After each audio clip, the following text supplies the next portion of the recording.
Right, over on TikTok, I don't know if Wickerman is still on. The question is asked: have you ever considered the likelihood of you ever becoming a Christian had you been in India? Yes, I have considered that.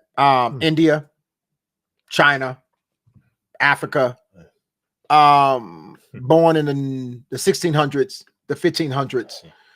Yes, I've considered that. Even myself finding myself into biblical days, I have considered that. I don't think that it has anything to do with becoming a Christian or a Christ follower. I don't use the word Christian very heavily, though I'm not saying things unbiblical about it. I like to use words like I'm saved. But how do I explain this? I think Wickerman, whether or not it doesn't matter, still a good question. I think what you may be alluding to, and I don't know this, so forgive me if I'm in error. Forgive me. That it would make a difference. I don't think it makes any difference at all. And let me as to where you're born or when you're born. I don't think it has anything to do with anything, because when God sends a man to the earth, and no gender intended there, sends men to the earth, he knows where they're going. And so whether they're going to India, coming to the US, China, it doesn't matter. He knows where they're going, and he knows what he put in them to be able to sustain where they're going. But let me see if I can substantiate this by scripture. Peter said this in the book of Acts, the 10th chapter, the 34th verse. Now, this is at a time, if you're familiar with this, when as of now, there are no Gentiles. Gentiles is anyone who's not a Jew. That's all of us for the most part, if we're not a Jew. There are no Gentiles who have been saved. It's not heard of. It was not even believed they could receive salvation. Okay.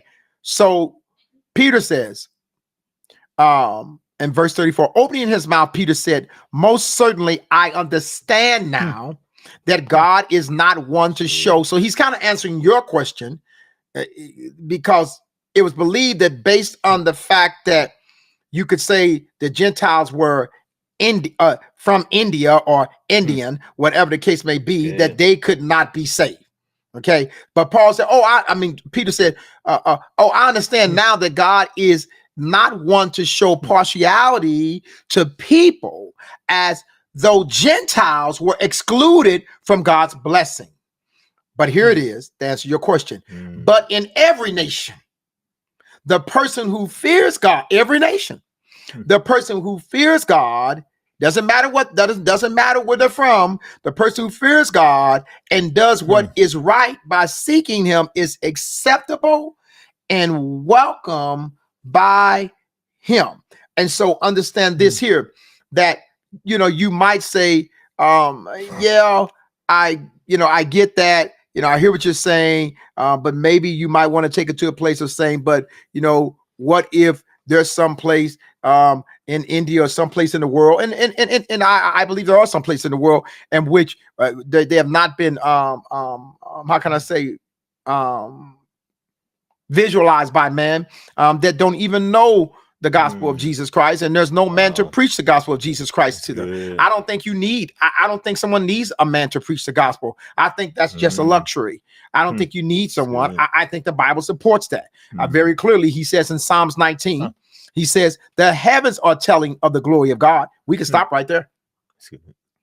Telling of the glory of God, and the expansion of heaven is declaring the work of his hands. So he's saying, the sun, the moon, the stars, the sky, the rain, the wind, the snow, the waters, the ocean, all of this communicates that God is creator. Day after day, in verse 2, it says, day after day, pour forth speech, and night after night reveals knowledge. Did you hear that? Reveals knowledge. So we know that this is just not some hypothetical thing. He's saying that, now remember what he's talking about. He's talking about the heavens. And the heavens are what? The heavens are the sky above us. That's the first heaven.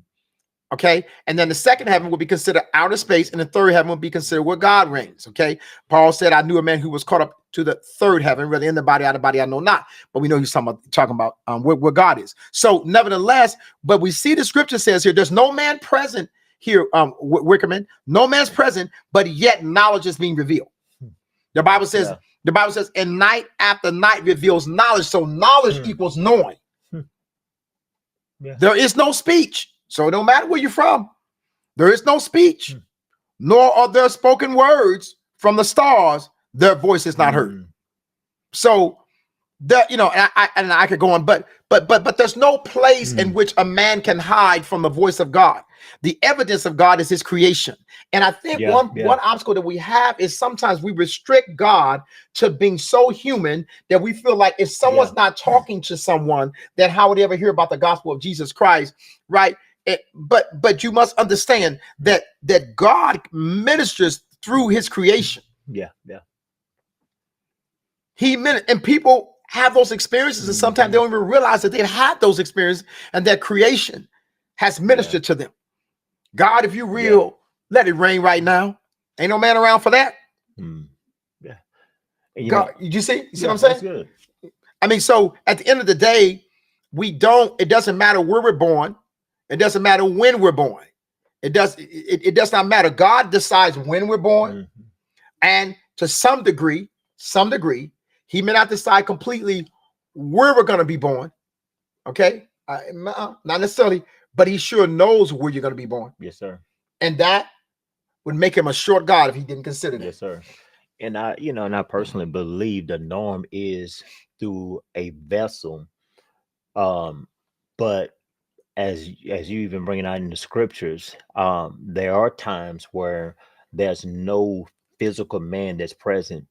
And even in Romans chapter 1, when God holds these people accountable, he said the very creation itself speaks of me, and I put an inner witness in you to know that I exist and that I'm real. And then also he said, if we search him with our whole heart, we'll find him. There are people, I believe, that can refer to a wholehearted in the sense of a person that can, like, I believe Paul was really searching God, but going after him the wrong way. And God revealed himself to Paul. No man spoke anything to Paul. No man preached anything to Paul. Jesus appeared himself and spoke to Paul. I've even heard of testimonies, Mr. Bailey. That's good. That's a good example, by the way. Mr. People having dreams and really? Whoa. You heard people having dreams? Wait, just stop right there. Let me help you real quick, because I know you want to be biblical. Yes, I know you want to be biblical. Very biblical. Acts 10:9, the next day, talking about Peter, the next day, as they were on their way and were approaching the city, Peter went up on the roof of the house about the 6th hour. There is no man here. 6th hour, noon, to pray. But he became hungry, wanted something to eat. While the meal was being prepared, he fell into a trance, and he saw the sky open and an object like a great sheet descending lower by its 4 corners in the earth, and it contained all kinds of 4-footed animals, crawling creatures of the earth, and birds of the air. Here it comes. A voice came to him. Get up, Peter, kill and eat. Wow. And I'll stop.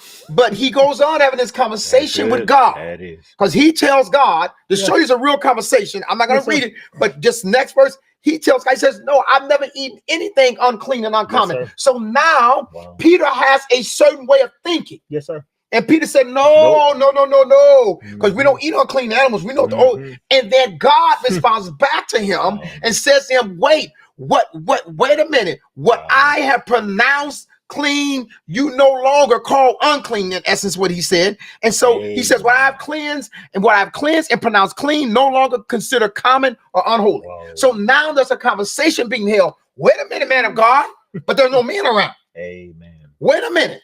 Nobody's there. Who's talking to him? We must understand that God uses him. I agree with Minister Diz. Commonly it is man, but we must understand that God does not need man at all. He uses man to encourage man. That's it. Yes, sir. But see, we see these examples. It doesn't matter where you are. I won't tell you my story because I got a story almost like that. Amen. No man spoke to me about Jesus. No man told me. No man ministered salvation to me that I received, at least. I received my salvation directly from Christ himself. That doesn't make it any greater or less than anybody else. I'm just telling you how I came to see him. Where we are doesn't matter. The man of God said it well. People have had dreams. Well, there it is. It wouldn't call me a dream. It's a trance, same concept. Yes, sir. Huh? You understand? So we can get away from this thing of Yeah. thinking, well, what if nobody ever ministered to them? That's He's real. God. Amen. Huh? And then later on, That's good. now Peter saved later on down the road after he come out of the trance, still ain't no man really talking to him. The Holy Spirit speak to him Yeah. and say some man downstairs they coming for you. Go ahead and go with them now. Wow. And that wasn't no easy Yes, thing sir. because he's like, wait a minute, these dudes are Gentiles. Yes, sir. We can't hang with Gentiles or be seen with Gentiles. Amen. Anyway, we can go into that, but Yeah, that's good. but nevertheless, Yeah. we see the power of God. It's not limited to man's mouth Amen. or his presence. Amen. That's the point. Good point Amen. you made there. Yes, sir. Thank you.